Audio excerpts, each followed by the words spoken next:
Hello, Plume. Welcome to Should Have Listened to My Mother. It's a pleasure to have you. My guest this episode of Should Have Listened to My Mother is Plume, a French singer-songwriter that you may be very familiar with. He's absolutely brilliant. He's crossing over thresholds that I have not seen anyone do before. Okay, so he's talented. He writes music and performs for humans, as well as he sings to animals. And he's just wonderful. Before we started recording, I mentioned how his videos are very meditative. And Plume can be found on Instagram and Facebook at Plume's Official. I believe is that correct, Plume? Yeah. Hi! I'm so Hi, excited thanks for to talk having to me. you. So it's Plume, as in the French word for feather. Exactly, yeah. Okay. And so it's Plume with an S, Plume's Official on Instagram and Facebook. And if you haven't seen his work yet, you will become this calm, aware, vibrant new person, which I think we all are looking for something like that in our life. So it's a pleasure to have you here on Should Have Listened to My Mother. Right. Happy to be here. It's going to be great. And you're in France now. We're talking. I am, yeah. You were able to go on stage and play with Green Day because you're a huge fan of Green Day's music. I still am. I was as a teenager. I used to listen to their songs, and yeah, I'm a huge fan. And Mhm. even now, I sing so many of the songs for animals. So, and yeah, that was like a little over a year ago, and that was pretty crazy. When I first reached out to you, your response was, oh, female role models, that they're very important. They play a big role in my life. So I know there's a few women in your life that have meaning for you. Could we start off mentioning your mom's name and a little bit about her? Well, my mom's name is Valerie. I say it the French way. But so she's obviously very important to me, and she also happens to be my camera woman for all my shoots now. So we get to visit France, all over France, and we get to do shoots and have amazing experiences together. So that's pretty neat. And your grandmother as well. My grandma's name is Paule, with an E at the end. And she practically raised me because when I was younger, my parents, they used to work a lot in a nightclub. So yeah, my grandma would pick us, like me and my brother, up from school and like make us food and like teach us like the lessons of the day and stuff like this. So yeah, she's very important to me as well. So your parents are musicians, or did they do other Uh, work in a club? my dad's a DJ, Uh-huh. but my parents, no, they don't play any instruments. But they love music. Your Yeah, fathers they do. music, yeah. And your grandmother, is she a singer or does she play instrument at No, she all? she plays the piano, and she's super good. But whenever there's people watching, she She gets does. out and she can't seem to remember how to play. But she sends us feeds when she's alone, and it's perfect. Oh my goodness, that sounds wonderful. So is it true that you started studying music at 7, but you wrote your first song when you were maybe 4 years old? Yeah, yeah. So I remember being alone in my room and with nothing but my thoughts, kind of. And Mhm. yeah, I remember writing like silly little songs and. And yeah, but I feel like music's always been a part of my life, and yeah, I've never stopped since. When you, if you can remember that far back, because you remember you wrote your music, Yeah. is there a place that you go still today when you need to get your thoughts in order or your heart in order or your head in order? Is it music that you go to as that calming device or meditative piece of instrument? Well, I feel like whenever, like now, I feel pretty calm, pretty like good these days. So I don't need anything like that. But I feel like whenever like I'd have a bad day and I couldn't seem to fall asleep and stuff like this, I would write songs like at 3, 4 a.m. in my room. So Like it's always was like sad breakup songs, but Oh dear. it's Yeah, my they're style. hard. What can you do? And And yeah, so I feel like music is very therapeutic for me and helps a lot. and since we're talking about moms and female role models, when you think of your mother and your grandmother, um, what is it about them, words to describe them or their physical actions that are memorable to you or that are significant to you that stand out? Well, uh, how can I say? I feel like they're very kind, very sweet ladies, both of them. They're very different, but they're both very kind. And I feel like they're like, let's say for like my songwriting, I feel like I would always go to them first, be like, I just wrote this. What do you think? My mom is a little bit tricky because no matter what, she always says it's perfect. And my grandma would have more of a like, precise like opinion about it. But yeah, they're the first ones I would go to have like a review of my stuff. Right. Your grandmother may be constructive criticism or ideas, but your mom is your mom, and she would just say, it's fantastic. It's the best thing I've ever heard. Which is nice because you need a lot of like self-confidence as an artist. Yeah. But also whenever like she always says it's nice, so I don't know what's good or not anymore. Mm. But yeah, like you said, we'll take that positive energy and that positive feedback as Yeah, much it as does we help. can get, right? Because there are people that don't have that at all. So when you were little, did you grow up in the countryside? Because didn't you start playing music to with the cows? Must have been your grandmother's cows or nearby. Nearby. So and the first time I ever sang with cows was with actually my grandma and her two sisters. I would say they're also like very impactful role models for me. They're like my three grandmas basically because they're very close and they're very like all fun and great. And yeah, the first time it was at theirs, and my great aunt, she had cows when she was younger, so she actually helped me. She was like, because I was a little bit scared at first, and I didn't know whether like the cows were gonna attack me or whatever. And she was like, "No, I know cows. They're super sweet. You can go in." And she went in before me to show me that it was fine and stuff. So yeah, So did your mom grow up in the countryside too? So your grandmother was in the countryside or? yeah, kind of. It's kind of like the suburbs, but very far away from the city. Mhm. So it's kind of our own little countryside. And yeah, we were lucky enough to be surrounded by animals and nature, which was great growing up.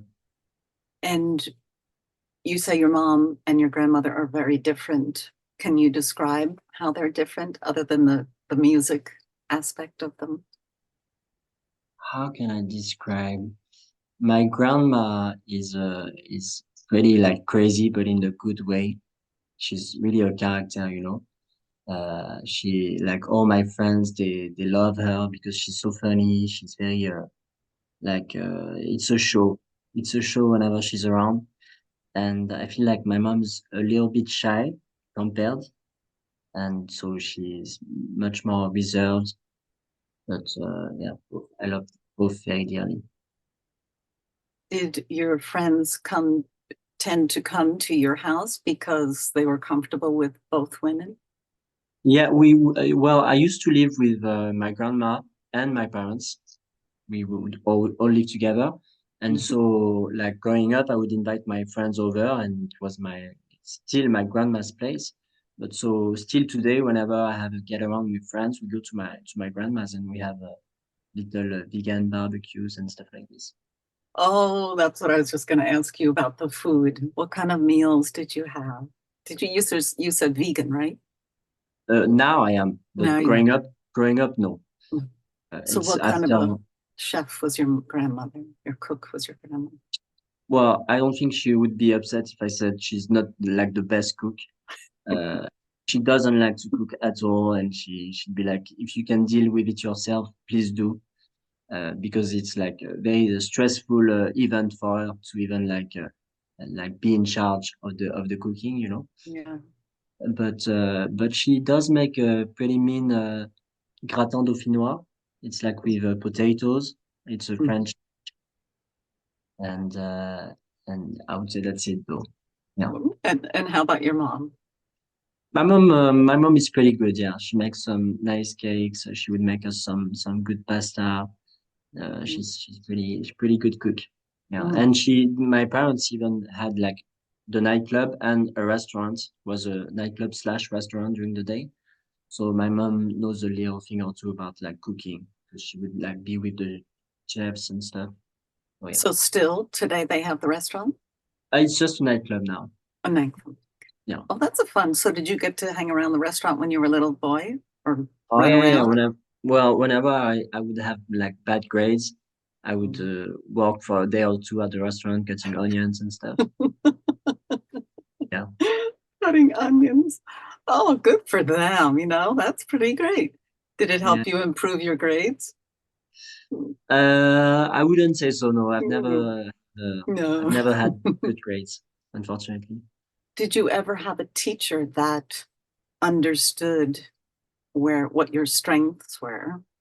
Or your mom, your grandma, they understood your strengths and they didn't pressure you to do well academically. Well, I feel like for parents, there's always this pressure because especially since as an artist, you never know like if you're gonna make it. Yeah. So for a mom, it's always scary. I feel like my grandma was a little bit more understanding, especially since her husband was also an artist who Mhm. used to play guitar and stuff. So so yeah, my grandma would help a lot whenever I would come with like I don't know how you guys say it, but like the teacher would like give you a bad A grade, bad grade, not grade, it would be like a you misbehaved. report. Yeah, a Yeah. Oh, report. yeah. Oof. So my grandma would sign it instead of my mom's because she knew that like my mom would be upset and stuff like this. But, So you two are buddies, your grandmother. oh yeah, She's still alive, your grandmother. yeah, yeah. I Yeah, see her. fantastic. She texts me on lots of shoots. Also, when I don't need a camera woman, but I need to be taken somewhere because like for an interview or Oh TV my stuff. goodness.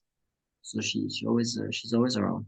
Oh, that's fantastic. I didn't, my grandmother was older, you know, so and she never drove. She was from Italy and she came to the US in an Hmm. arranged marriage at like 16. So by the time I was around, she was already older.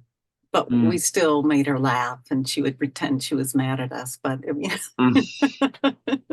we had to set Good her grandma's hair, enfant. curl her hair for her, and it looked terrible. Oh my God. And she would laugh. She was very kind, Grandmas are kind the and strong. best. Aren't they wonderful? Aren't they Yeah, yeah, they wonderful? really are. But Oh my my grandma, goodness. she's 80, but Hmm. she's still like she does abs. She like she can run us, and she's super active and a sports person. I hope you have her genes then, so you have that same health.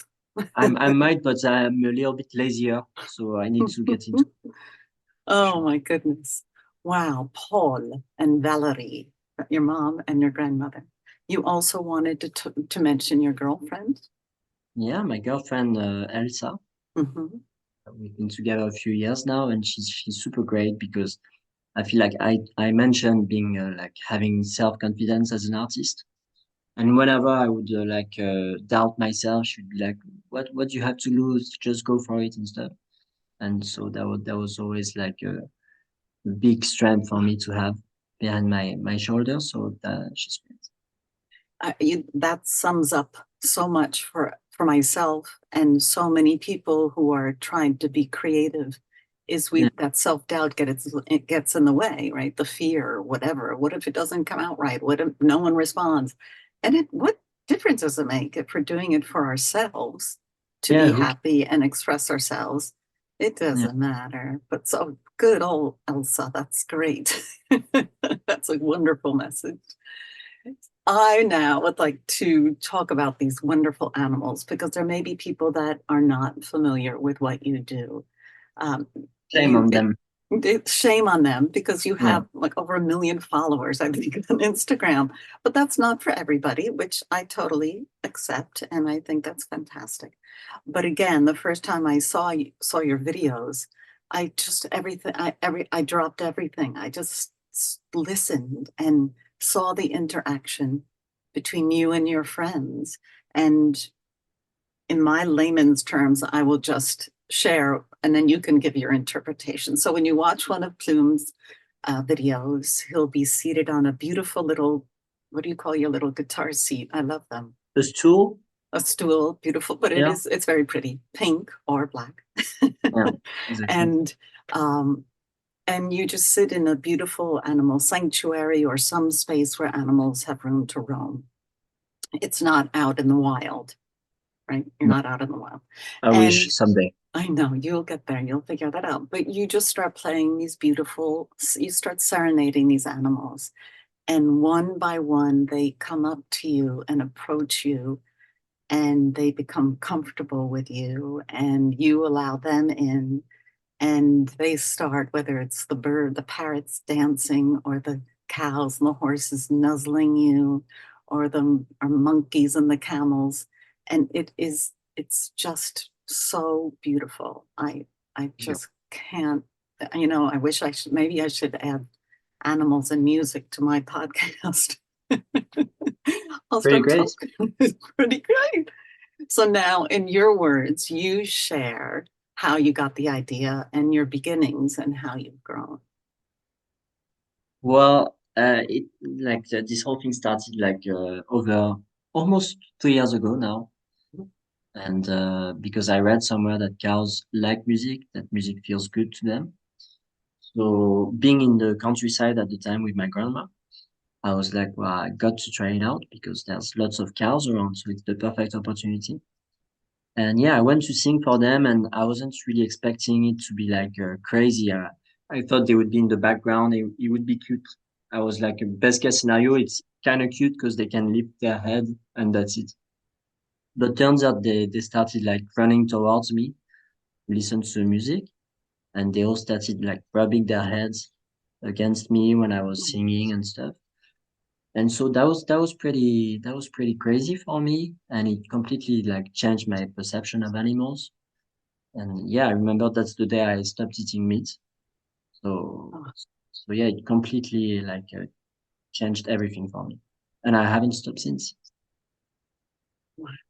So I'm sure I know you've been asked this question before, but just going to say you've interviewed, but you perform for cows, camels. I mentioned giraffe, like Yeah. orangutans or something. Parrots are really cool. And what's the Ocupi? Ocupi? Okapi. Okapi. It's Yeah. kind of a combination of a donkey and a horse and a something something Well, ish. it's the same family than giraffes. It's the No way. yeah, it's the only relative to giraffes in nature. That's right, the face. But Yeah, the face is pretty. but it's on all fours, like a Uh, horse. It walks on all fours, no? Or did I but look at the wrong animal? no, it's on all fours, but giraffes as well, I guess. Oh So yeah, that's true. But it doesn't have the long neck. That's the yeah, difference, right? Oh my gosh, I thought I was losing my mind.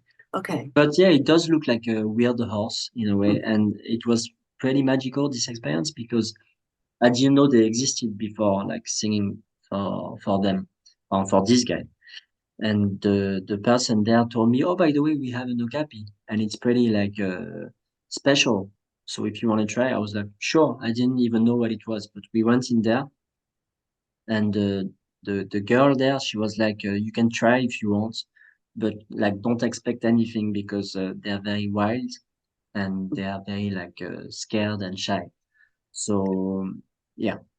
And as we went in there, I started playing the first notes, and he popped his head like to listen, and then he came right against me to listen to the music, and he had his head like right here. So that was like very moving as well. I would say it's the most moving experience so far, and very special.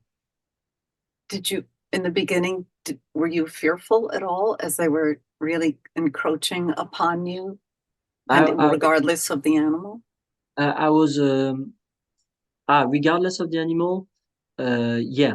The first time with cows, I was like scared because there's like you people underestimate how huge they are Yeah. and they're very powerful. So I was like, if they want to kill me right now, they can. And Oh, no. but they're the sweetest. They're so sweet. They're so gentle. The only way like they can attack you is if like they're protective, if they have babies around and stuff like this, or if they feel threatened.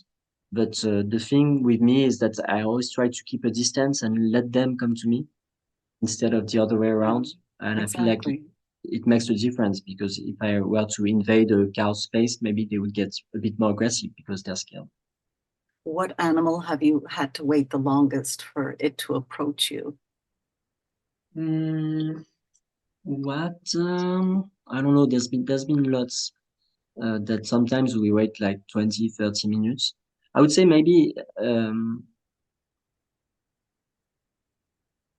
I don't know. Maybe giraffes, they're pretty scared Mhm. and it takes a while for them to understand that there's like nothing to be scared of.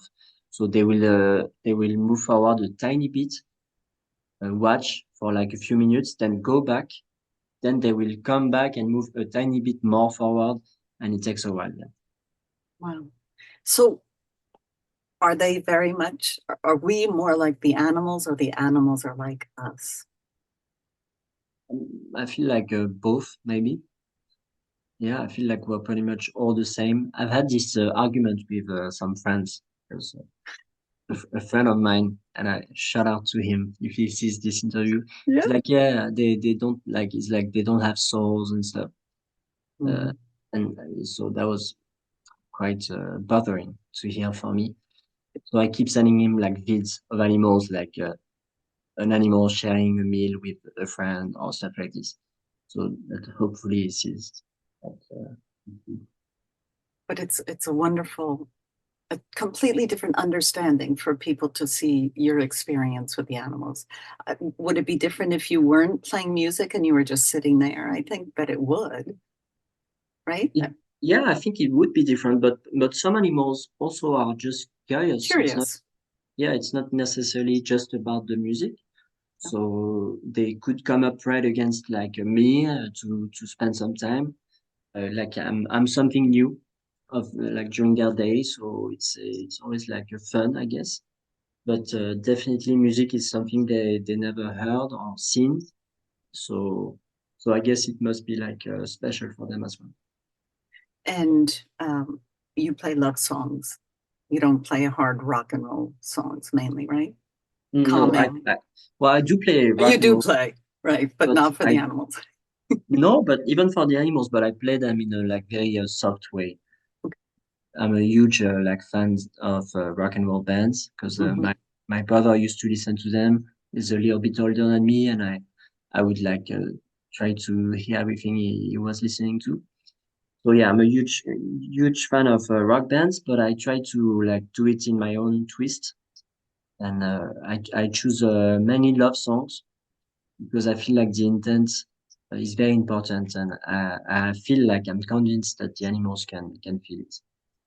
Well, it's the same for us. If you put on AC/DC or Kiss or something really rock, right? Hard metal, whatever that extreme is, that might not be extreme for everyone, but your energy changes versus listening to Pavarotti or the Beatles Mm. or any of the music that you play.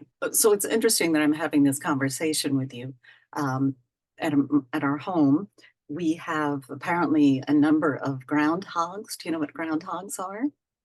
They're kind of I like a woodchuck and a beaver. They Yeah, yeah, burrow yeah, underground. Yeah. Well, they're yeah. eating my garden. They're I eating love everything. the movie Groundhog Day. That's Well, how I know that's what about. I'm experiencing at our house, not on the golf course. And I've been trying to catch them with we call the have a heart traps. They don't endanger their life. And yesterday I wound up catching an opossum, and then we had to drive it up to there's a 3,000 acre preserve or reservation a mile away from our home. So we had to go free the opossum, but I'm still dealing with the groundhog. So maybe if I'll get my husband to go out with one of his guitars and see if we can lure them out. That would Yeah, be yeah. good. Honestly, you can try. I feel like also if you like redirect your energy towards playing for them and not just around them, Yeah. like it makes the difference. Because a lot of people tell me that they tried and it didn't really happen. I'm like, just try again and this time sing for them. And yeah, some people tell me, oh, there's been a difference. I could tell that they were listening and stuff like this. Yeah. I've been talking to them, asking them to leave and tell them it's safer up in the reservation. So we'll see what happens. I hope it works. I'll let you know. Plume, I can't believe we got to do this. Thank you so, so much. It's really been wonderful. Thank you. And thank you for sharing these wonderful stories about the women in your life. And Yeah. we're very fortunate to have had these wonderful, these great, powerful, even brave women before us. Yeah, that's right. And yeah, I'm very happy. It's a very special kind of podcast because I normally just talk about me. So it's good for a change to speak about those girls because I love them very dearly and they're pretty great. Yeah. Say hello from Should Have Listened to My Mother, okay? Yeah, I will. Okay. Thank you, Plume. And we will be back next week with another episode of Should Have Listened to My Mother.